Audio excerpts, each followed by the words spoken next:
Good morning students. आज हम भूगोल का पाठ नंबर 3 शुरू करेंगे। जल संसाधन, जल के बारे में जानेंगे। पिंकी, क्या तुमने टीवी पर असम में आई बाढ़ पर दिल दहलाने वाली रिपोर्ट देखी? हे भगवान, उसने क्या प्रलय मचाई। रास्ते में कुछ भी आया बर्बाद कर दिया और बहा ले गई अपने साथ समुद्रों में।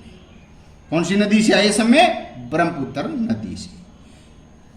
हाँ चिंटू, मैंने देखा। क्या यह आश्चर्यजनक नहीं है कि जल जीवन दे भी सकता है और ले भी सकता है। हम पानी के बिना क्या करेंगे? मेरे पिताजी मुझे बता रहे थे कि उनके कारखाने में बहुत सारी चीजों के लिए काफी जल की आवश्यकता होती है। क्या तुम जानते हो कि मशीनों को ठंडा करने के लिए भी जल की आवश्यकता होती है? कारखाना भी जल विद्युत संयंत्र पैदा की हुई बिजली से चलता है, यानी बिजली पानी से बनती है। हम ऐसे समझते हैं विभिन्न युगों में, शताब्दियों पहले, मानव नदियों और अन्य स्रोतों जैसे झरनों, झीलों, पोखर यानी तालाब, आम भाषा में जोहड़ कहते हैं, और मरुद्यानों के आसपास क्यों बसता था। यानी मनुष्य इनके आसपास ही घर क्यों बनाता कि उसे जल्दी से जल्दी पानी मुहैया हो सके, क्योंकि पानी के बगैर नहीं रह सकता। तो जैसा कि आप जानते हैं, 3/4 यानी पृथ्वी पर 3/4 धरातल पर जल से ढका हुआ है। यानी क्या है कि 75% जल है। परंतु इसमें प्रयोग में लाने वाला अलवणीय, यानी एक लवणीय है, अलवणीय, वो सिर्फ कुछ ही % है। जल का अनुपात बहुत कम। यह अलवणीय जल हमें स्थायी अपवाह जो बहकर नदियों द्वारा पानी आता है, बाहर दिया जाता है, इधर से बॉम्ब जल रीस कर भूमि के गर्भ के अंदर चला जाता है, उसको हमें ट्यूबवेल द्वारा या हैंडपंपों द्वारा बाहर निकालती है, जिनका लगातार नवीकरणीय बनता रहता है, चलता रहता है, पुनर्चक्रण जलीय चक्कर द्वारा होता रहता है।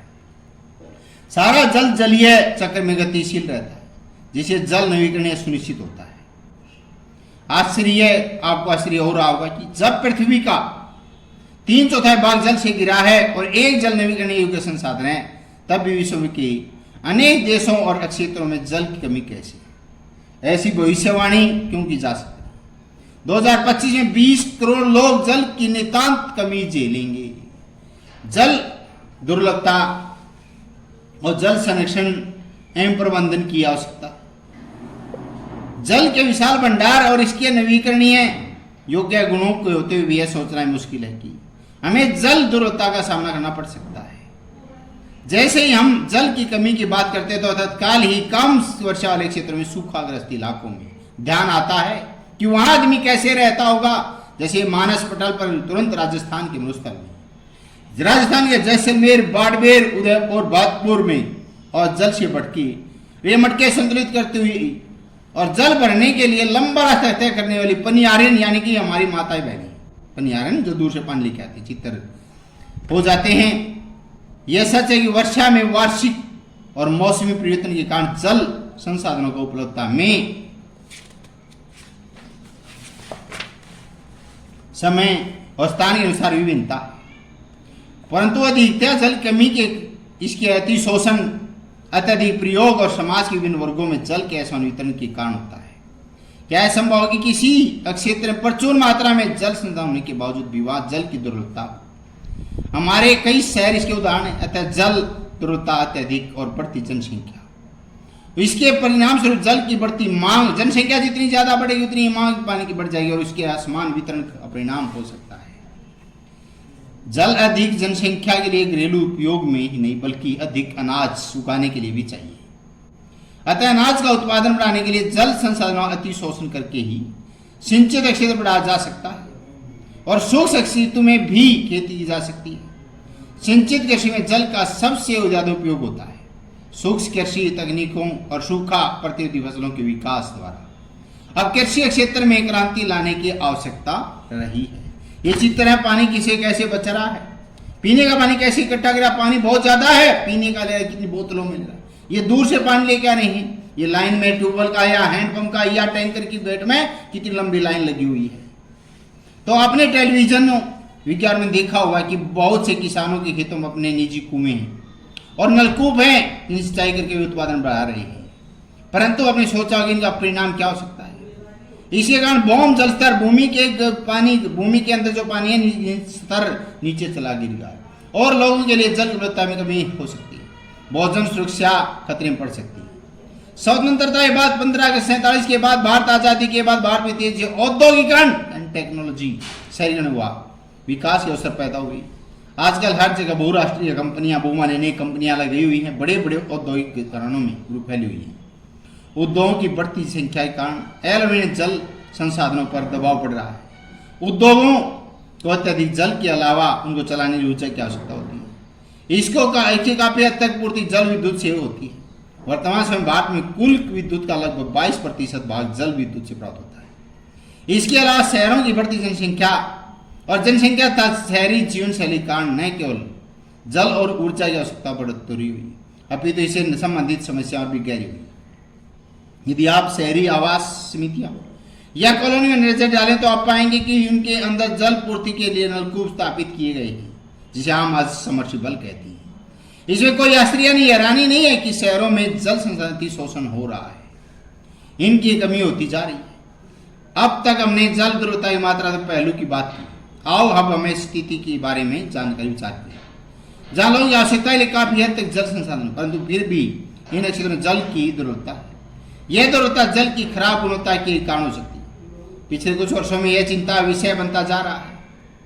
लोगों की आवश्यकता के लिए प्रचुर मात्रा में जल उपलब्ध होने के बावजूद यह घरेलू औद्योगिक अपशिष्टों, रसायनों, कीटनाशकों और कृषि में प्रयुक्त उर्वरकों द्वारा प्रदूषित और मानव उपयोग के लिए खतरनाक है।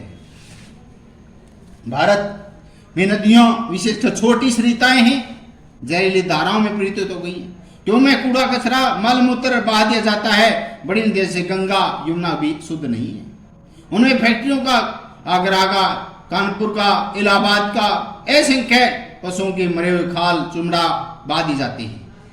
और बढ़ती जनसंख्या, कृषि आधुनिकीकरण, नगरीकरण, औद्योगिकरण कि भारत की नदियों में अत्यधिक दुष्प्रभाव है, हर दिन गहराता जा रहा है। इसी संपूर्ण जीवन खतरे में पड़ चुका है। आपने अनुभव कर लिया होगा कि समय की मांग कि हम अपने जल संसाधन संरक्षण प्रबंधन करें, स्वयं को स्वास्थ्य संबंधी खतरों से बचाएं, खाद्यान्न सुरक्षा, अपनी आजीविका उत्पाद क्रियाओं की निरंतरता सुनिश्चित करें, हमारे प्राकृतिक उत्पादन नियमित होने से बचाएं। जल संसाधनों अति शोषण, कुप्रबंधन से इन संसाधनों हाश हो सकता है। पारिस्थितिक संगठित समस्या पैदा हो सकती है, जिसका हमारे जीवन पर गंभीर प्रभाव हो सकता है।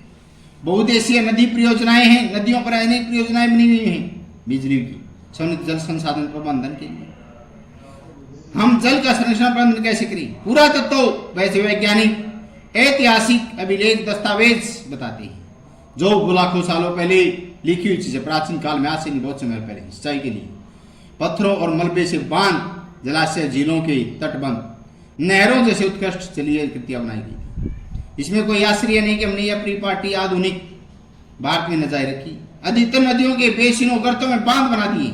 प्राचीन भारत में जलीय कृतियां जो बनी, ईसा से आज से बहुत शताब्दी पहले इलाहाबाद के नजदीक श्रीवेरंगा में गंगा नदी बाढ़ के जल संरक्षित करने के लिए एक उत्कृष्ट जल संग्रहण तंत्र बनाया गया, जिसे चंद्रगुप्त मौर्य के समय में वैध स्तर पर बांध, झील और सिंचाई तंत्र का निर्माण करा गया। कलिंग का युद्ध उड़ीसा में, नागार्जुनकोंडा आंध्र प्रदेश, बेन्नूर कर्नाटक में, कोल्हापुर महाराष्ट्र में उत्कृष्ट सिंचाई तंत्र सबूत मिलते हैं। अपने समय की सबसे बड़ी कृत्रिम झीलों में से एक है भोपाल झील। 11वीं शताब्दी में बनाई गई थी, जिसे 14वीं शताब्दी में इल्तुतमिश ने दिल्ली में सिरीफोर्ट क्षेत्र में जल सप्लाई के लिए ओज एक तालाब, विशिष्ट तालाब बना था। आज यहीं तक, नेक्स्ट वीडियो में आगे देखिए।